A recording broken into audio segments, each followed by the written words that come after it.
Welcome to honest podcast mister Venky Kudumula. Podcast honest podcast. Okay.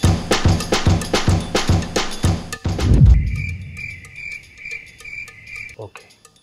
ప్రతి హీరోకి వాళ్ళ డైరెక్టర్స్ని కొన్ని క్వశ్చన్స్ అడగాలంటుంది.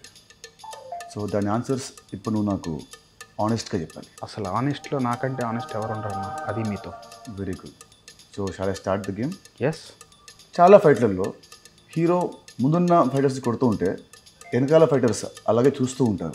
వాళ్ళు వచ్చి ఒకేసారి వస్తే హీరోకి దెబ్బలు తగులుతాయని మేమే ఏడీలను ఒక్కొక్కరుగా పంపమని చెప్తాం. ఆనెస్ట్గా. ఓకే. ఒక షాట్లో హీరో పొద్దున్నే లేవాలి. అలా లేచినప్పుడు హీరో చాలా అందంగా జుట్టు చెదిరిపోకుండా జెల్లు పెట్టి స్ప్రే కొట్టి చాలా ఫ్రెష్గా వేస్తాడు. ఎందుకు? మీకు ఈ డౌట్ రాకూడదని నేనైతే హీరో నైటే అలా తయారు చేసి పడుకోబెడతా. పొద్దున్న లేచినప్పుడు అంతే ఫ్రెష్గా ఉంటాడు. ఆనెస్ట్గా. Good answer. Thank you. Okay. సినిమాలో హీరోయిన్ అంటే నార్త్ ఇండియా నుంచి రావాలా? ఎందుకు? ఇలాంటి క్వశ్చన్ అడిగే రోజు వస్తేనే నేను ఇప్పటిదాకా సౌత్ ఇండియన్స్ని పెట్టుకున్నా. వావ్. ఓకే. క్లైమాక్స్లో శుభం కార్డ్ వేయడం ఎందుకు ఆపేశాడు? రిలీజ్ అయ్యాక తెలిసేది అది శుభమా అశుభమా అని.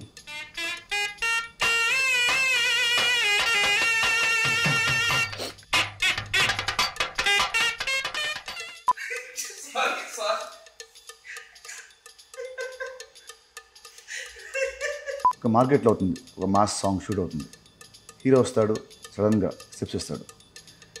అప్పుడు నెక్స్ట్ సెకండ్లోనే పక్క నుంచి ఒక కూరగాయలు అమ్మేవాడు ఆర్ పాలు అమ్మేవాడు వచ్చి జాయిన్ అయిపోయి సేమ్ స్టెప్స్ సింక్లో హీరోతో పాటు ఎలా వేస్తారు. అప్పుడప్పుడు సాంగ్లో వాళ్ళు పాడుతుంటారు. అంటే హీరో పాడే సాంగ్ వాళ్ళు ముందే తెలుసా, స్టెప్స్ వాళ్ళు ముందే తెలుసా, ఎలా?